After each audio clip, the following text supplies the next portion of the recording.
Shooter Sajed Mallick পলিটেকনিকের একজন ছাত্র একটি বিদেশি পিস্তল দিয়ে 3 রাউন্ড গুলি করে ভিকটিমকে মাটিতে ফেলে দিয়ে তারা মুমূর্ষু অবস্থায় সেখানে রেখে পলায়ন করে।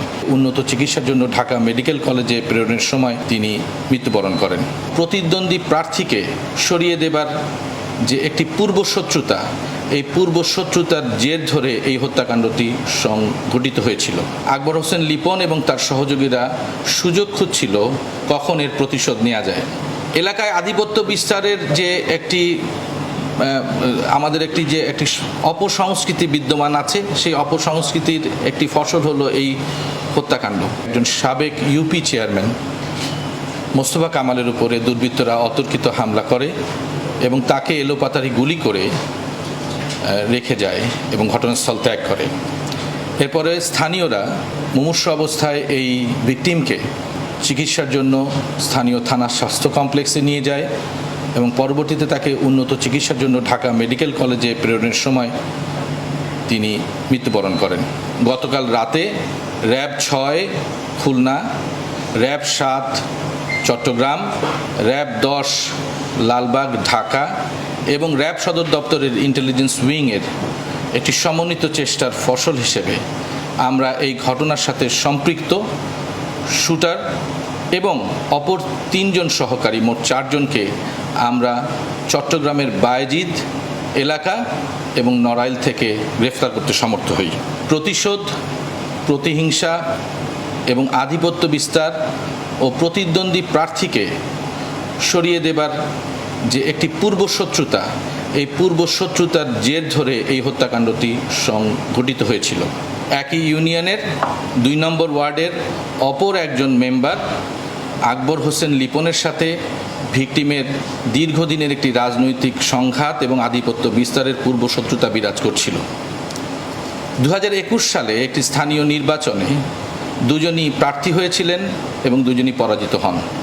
এরপরে 2022 সালের 11ই ডিসেম্বর ভিকটিম মোস্তফা কামালের অনুসারীরা আকবর হোসেন লিপনের অনুসারীদের সাথে এক সংঘর্ষে লিপ্ত হয়।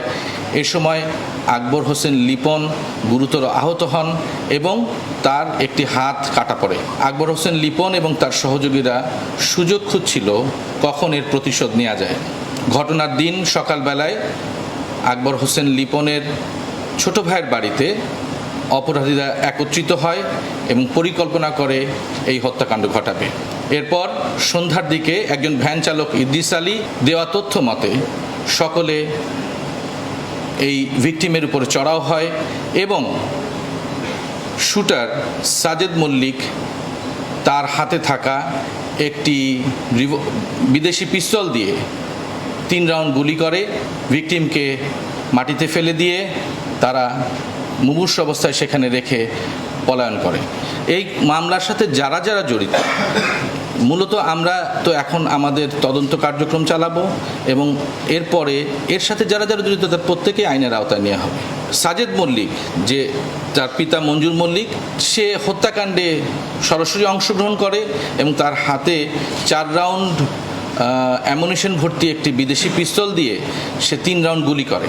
এই 3 রাউন্ড গুলি একটি ভিকটিমের হাতে, অন্যটি বুকে এবং অন্যটি পাঁজরে লাগে এবং পরবর্তীতে এই অস্ত্রটি সে নড়াইলের যে মধুমতি নদী আছে, মধুমতি নদীতে সে ফেলে দেয়। সে আইন শৃঙ্খলা রক্ষাকারী বাহিনীর চোখ এড়ানোর জন্য আত্মগোপনে চলে যায়। অন্যান্য যে আসামিগণ ছিল, পাভেল শেখ, মামুন মোল্লা এবং রহমতুল্লাহ, এদের সাথেও অস্ত্র ছিল।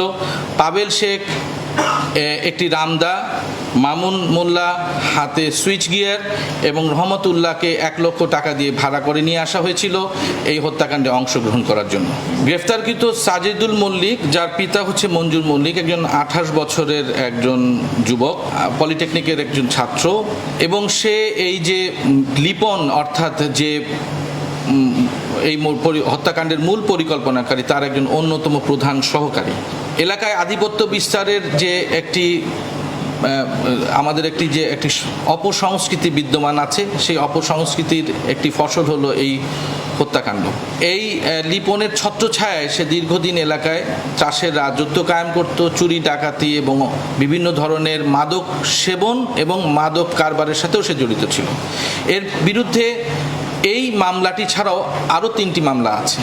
এই হত্যাকাণ্ডের সাথে সরাসরি জড়িত 4 জনকে আমরা গ্রেফতার করে আপনাদের সামনে উপস্থাপন করেছি এবং তাদের বিরুদ্ধে আইনানুগ কার্যক্রম চলমান আছে এবং অন্যান্য আসামিদের গ্রেফতারও আমরা সচেষ্ট এবং আমাদের অভিযান চালনা করব।